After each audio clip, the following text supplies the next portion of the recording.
La médiation animale, c'est fini.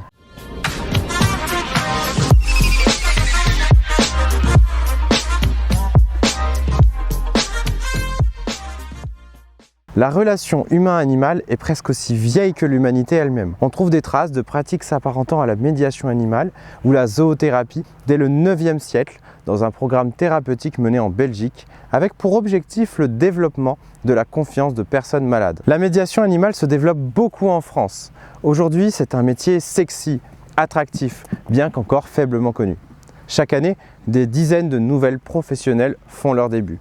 Peut-être vous d'ailleurs. Clairement, tous les voyants semblent au vert quand on voit le nombre de formations qui poussent comme des champignons, peut-être même plus de formations que de professionnels du secteur. C'est une machine inarrêtable, une poussée fulgurante au service des personnes fragilisées par la vie, des personnes souffrant de handicap, de troubles, de dépendance, bref, un métier qui a clairement du sens et qui fait du bien, qui ne fait pas de mal et qui devrait avoir un bel avenir. Et pourtant, cela fait maintenant 2 ans que je perçois des signaux faibles qui semblent tous indiquer que la médiation animale, dans pas longtemps, c'est fini.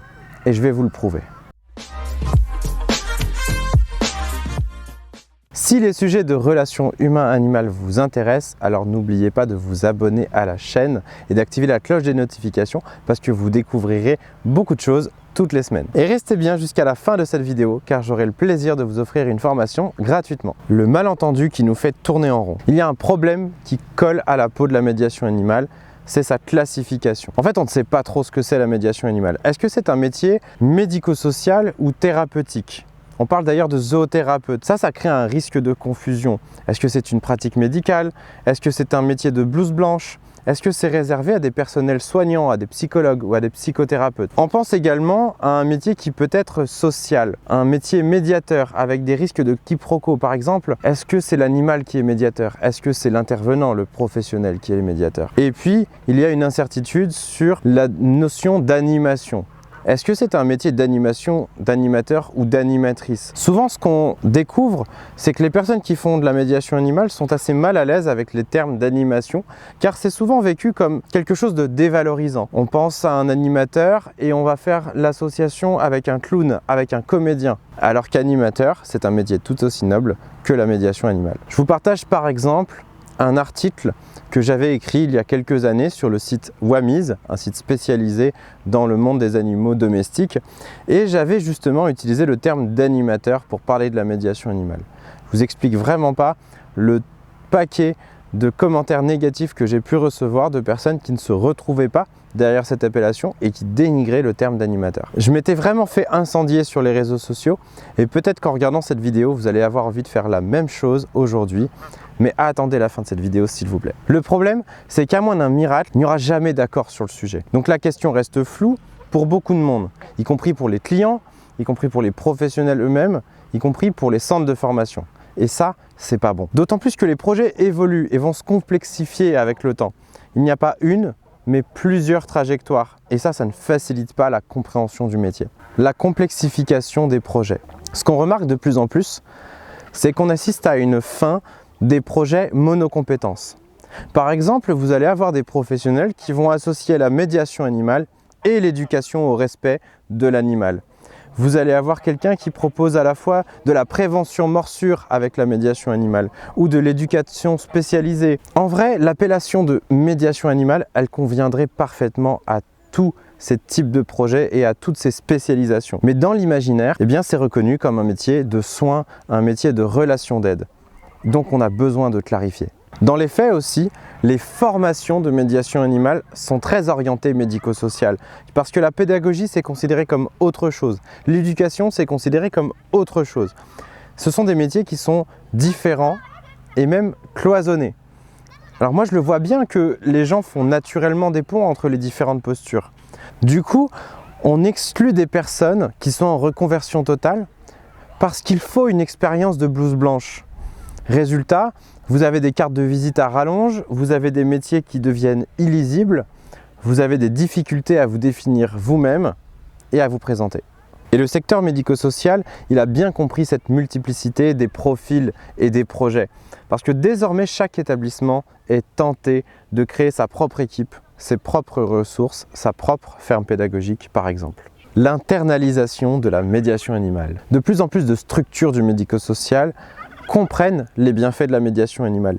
Il en résulte que le métier tel qu'il existe majoritairement aujourd'hui, c'est-à-dire un indépendant ou une indépendante qui se déplace dans les institutions, pourrait être amené à disparaître au profit de création de postes plus sédentaires. Pour l'établissement qui crée ce poste, c'est une question de coût, de contrôle des protocoles et d'harmonisation de ces pratiques. Mais c'est forcément une perte d'opportunité pour le ou la professionnelle et même pour l'établissement. Parce qu'un indépendant a forcément une vision différente. Il voit au-delà d'un seul établissement, il a une culture différente et il s'adresse à plusieurs commanditaires. Tous ces éléments sont forcément de gros chamboulements à prévoir. C'est pas si facile parce que c'est à contre-courant de la tendance de devenir tous des indépendants, tous des freelances. Ça implique forcément moins de liberté. On devient finalement, quand on est salarié, une sorte de personne à tout faire, avec des risques que certains employeurs attribuent aux professionnels de la médiation animale des tâches différentes parce qu'elles n'ont pas envie que la personne fasse de la médiation animale à temps plein. Ça risque également pour la personne de perdre le sens de son métier et de cette fameuse reconversion qu'elle a opérée. Derrière ces perturbations, c'est un changement complet de vision du secteur d'activité de la médiation animale. C'est une maturation qu'il faut accompagner au lieu de combattre. Derrière un changement de sémantique, un changement de vision. Dans cette vidéo, mon objectif, ce n'est pas de faire une critique du monde existant, c'est plutôt de vous proposer une analyse des signaux qu'il faut absolument prendre en compte, surtout si vous êtes déjà dans le secteur d'activité.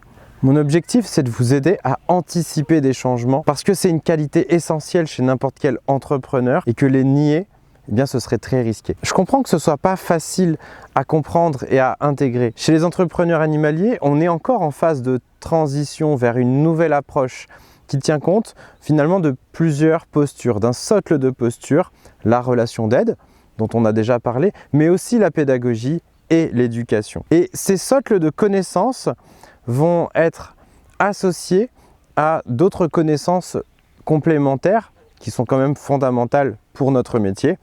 La connaissance de l'animal domestique, la connaissance de l'animal de ferme, les notions d'environnement, de botanique, de nature, de biodiversité, etc.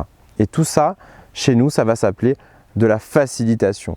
On va parler de facilitateur de la relation entre l'humain et l'animal ou entre l'humain et le monde vivant. L'avantage de cette vision holistique, c'est qu'elle va s'adapter à tous les profils et à toutes les situations. Ça ne nécessite pas de changer de carte de visite ou de s'appeler d'une manière différente en fonction du client ou en fonction du commanditaire. Le terme de facilitateur va vous permettre d'englober l'ensemble des compétences, l'ensemble des différentes approches que vous proposez à vos bénéficiaires. Donc c'est forcément plus confortable et plus évolutif dans le temps. Vous l'avez compris, quand je dis que la médiation animale c'est fini, en fait je prends un pari.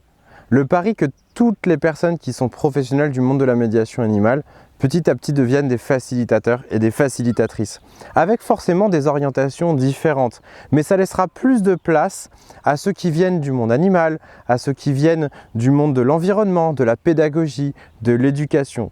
Pour moi, c'est quelque chose qui est moins discriminatoire et qui est surtout fidèle aux connexions qui existent entre les différentes postures de facilitation et l'ensemble des thématiques du monde vivant. Bien sûr, j'ai conscience qu'on ne va pas arrêter de parler de médiation animale du jour au lendemain. C'est une transition vers une approche qui est travaillée depuis des mois et qui commence à porter ses fruits et à trouver sa pertinence. Et pour preuve, nous avons la première promotion de la formation de facilitateur, la promotion Alpaga, qui vient de terminer sa formation. J'espère que je n'ai blessé personne dans cette vidéo, mais que je vous ai surtout aidé à réfléchir sur l'évolution des pratiques du secteur de la médiation animale en général. Je sais bien que tout changement ne plaît pas forcément à tout le monde, mais mon but, ça n'est pas d'imposer un renouveau artificiel, mais de vous aider, de vous partager mes analyses et celles des personnes avec qui je travaille pour pouvoir vous en faire profiter et pour que vous puissiez à terme anticiper les changements qui sont à venir. Pour aller plus loin, je vous ai préparé une formation gratuite sur les secrets du facilitateur de la relation entre l'humain et le monde vivant. Ça va vous permettre une meilleure compréhension de ce terme encore méconnu, des différentes postures de relations d'aide, de pédagogie et d'éducation et de l'éthique qui correspond au métier. Mais avant toute chose, n'oubliez pas s'il vous plaît de liker cette vidéo si vous l'avez appréciée et de vous abonner à la chaîne. Ça me fera plaisir et vraiment ça m'aidera à développer la chaîne YouTube. À très bientôt.